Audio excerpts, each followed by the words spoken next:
यं ब्रह्मा वरुणेन्द्र रुद्रमरुतः स्तुनुवन्ति दिव्यैः स्तवैर्वेदैः साङ्गपदक्रमोपनिषदैः गायन्ति यं सामगा ध्यानावस्थित तद्गतेन मनसा पश्यन्ति यं योगिनो यस्यान्तं न विदुः सुरासुरगणा देवाय तस्मै नमः।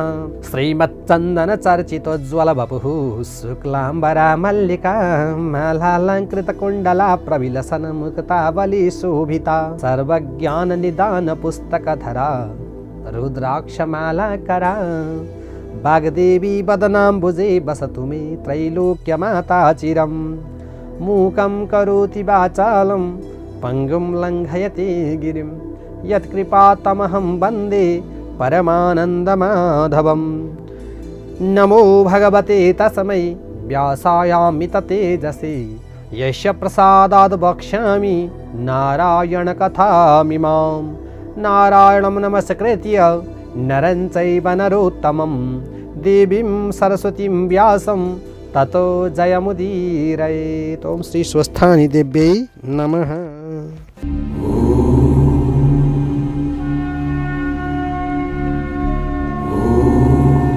अथ अष्टाविंशोऽध्यायः। कुमारजी आज्ञा गर्नुहुन्छ हे अगस्त्य मुनि। त्यसपछि ती ब्राह्मणहरू भात लिएर चन्द्रावती भएको स्थानमा पुगे। चन्द्रावतीले तिनीहरू आएको देखि मलाई पनि केही ल्याइदियो कि भनी सोधिन् र ब्राह्मणहरूले भने हे पापिनी, त अत्यन्त पापिनी रहिछेस्। तेरो निम्ति हामीले लज्जित हुनु पर्यो, किनकि तँलाई दिन भनी हेर्न जाँदा राजाको भण्डार नै सुक्यो। यति भात रानीलाई भनेर पकाइराखेको रहेछ, ल्याइदिएका छौँ, लौले भनेर सुम्पिदिए। त्यो भात पाउना साथ चन्द्रावती भोकले व्याकुल भएको हुनाले तत्काल खान तयार भइन्। अनि ती ब्राह्मणहरूले भने हे पापिनी, यस्तो अवस्थामा परेर पनि तँलाई धर्मको चेष्टा रहेनछ। मुख धोएर खा, तेरो अवस्था देखेर हामीलाई दया लाग्यो, तँलाई उपदेश दिन्छौँ, सुन।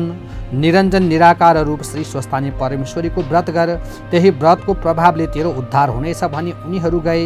अनि चन्द्रावती बडो कष्टले 4 हात पाउ टेकी मुख धुन शाली नदीमा जाँदा शाली नदीको जल सुक्दै गयो र चन्द्रावती रोई कराई माथि आएर मुख नधोएरै खान्छु भनी भात हातमा लिनासाथ खरानी भयो। त्यो खरानी पनि खाउँ भन्दा ठुलो बतासाई उडाएर लग्यो।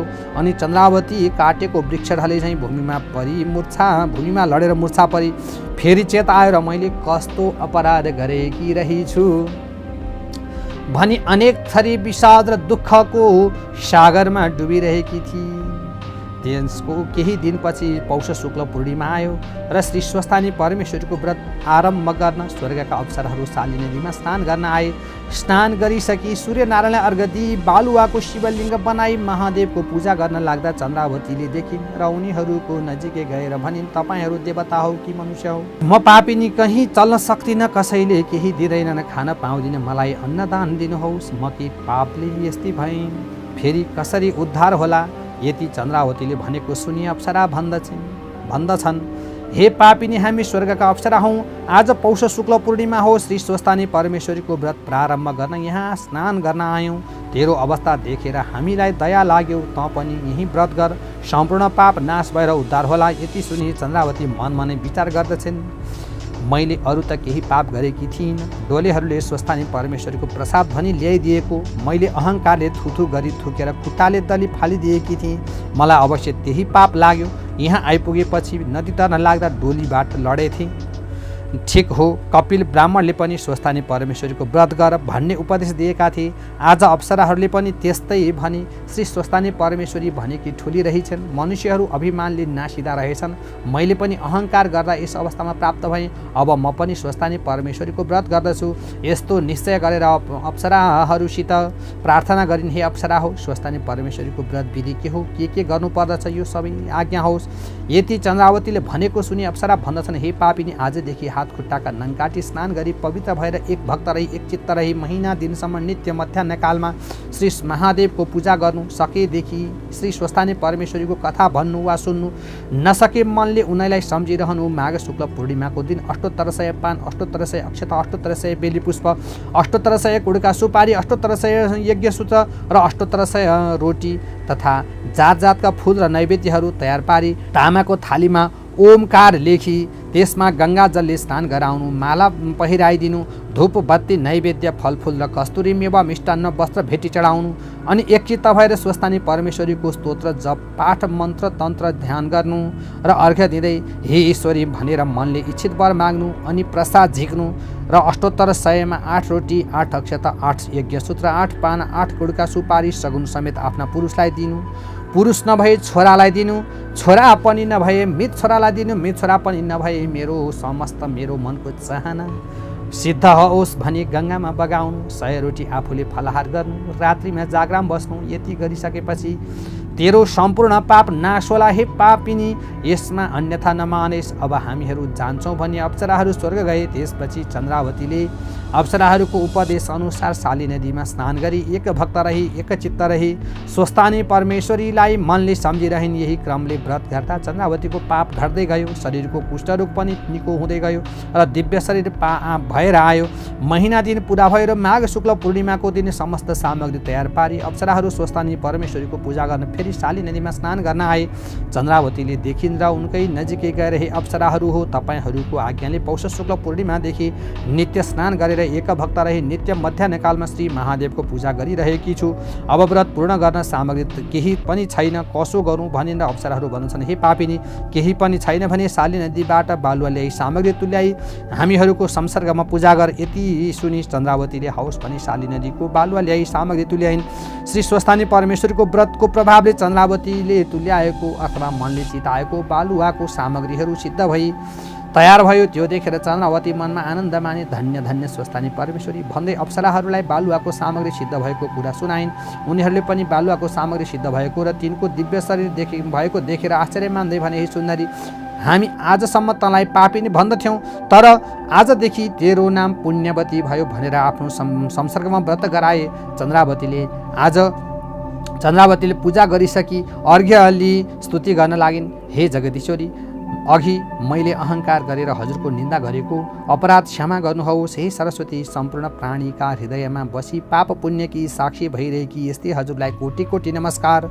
हे परमेश्वरी, एक मूर्तिले त्रिमूर्ति ब्रह्मा विष्णु महेश्वर भइरहेकी यस्तै हजुरलाई कोटि कोटि नमस्कार। हे भगवती, पृथ्वी जल तेज वायु आकाशी 5 पनि हजुर, देवताको देवता पनि हजुर, अनि स्थूल र अति स्थूल र अति सूक्ष्म पनि हजुर, यस्ती त्रैलोक्यकी अधिपति हजुरलाई कोटि कोटि नमस्कार। हे सरस्वती, हे ईश्वरी, हजुरको स्तुति गर्न शेष र शारदाले नसकेको म कसरी सक्दछु। म पापिनीको पूजाले प्रसन्न भई मलाई यस घोर कष्टबाट पार लगाउनुहोस्। यति भनी अर्घ्य दिइन्। तब पूजा समाप्त भयो र अप्सराहरू विदा भई स्वर्ग गए। अनि चन्द्रावती साली नदीका किनारमा खरको झुपडी बनाए। श्री स्वस्थानी परमेश्वरलाई मनले सम्झी रात्रिमा जागराम बसिन्। प्रातःकाल भयो र साली नदीमा स्नान गरी अष्टोत्तर 100मा 8 रोटी 8 अक्षता 8 पान 8 गुडका सुपारी सगुन समेत लिई, हे ईश्वरी, मेरा स्वामी यहाँ छैनन्, कसलाई दिउँ? मेरा पति नवराजसित चाँडो भेट होस् भनी साली नदीमा बगाइदिइन्। 100 रोटी आफूले फलाहार गरिन्। अनि स्वस्थानी परमेश्वरीको व्रतको प्रभावले चन्द्रावतीको पाप रोग ठिक भई अघि भन्दा पनि दिव्य देह भयो। त्यो देखेर मनमा आनन्द मान्दै धन्य स्वस्थानी परमेश्वरी भन्दै बारम्बार प्रणाम गर्दी भइन्।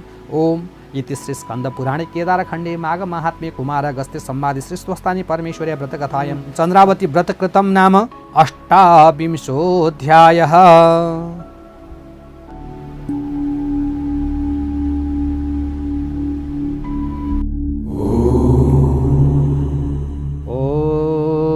उपनयतु मङ्गलम्बः सकल जगन मङ्गलालयः श्रीमान् दिनकर किरण निबोधित नवनलिन दल निभेक्षणः कृष्णः काली वर्षतु परजन्यः पृथिवी सस्यशालिनी दिशोऽयं क्षोभरहितो ब्राह्मणा सन्तु निर्भयः अपुत्रः पुत्रिणः सन्तु पुत्रिणः सन्तु पौत्रिणः निर्धनः सधनः सन्तु जीवन्तु शरदां शतं तत्रैव गङ्गा यमुना च तत्र गोदावरी सिन्धु सरस्वती च तीर्थानि सर्वाणि वसन्ति तत्र यत्राच्युतो दारकथा प्रसङ्गः या कुन्देन्दु तुषारहारधवला या शुभ्रवस्त्रावृता या वीणावरदण्डमण्डितकरा या श्वेतपद्मासना या ब्रह्माच्युतशङ्करप्रभृतिभिर्देवैः सदा वन्दिता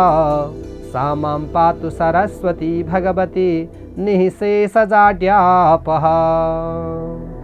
कायेन वाचा मनसेन्द्रियैर्वा बुद्ध्यात्मना वा प्रकृतिः स्वभावात् करोमि यद्यद् सकलं परस्मै नारायणायेति समर्पयामि। ओम श्री स्वस्तानि देव्यै नमः।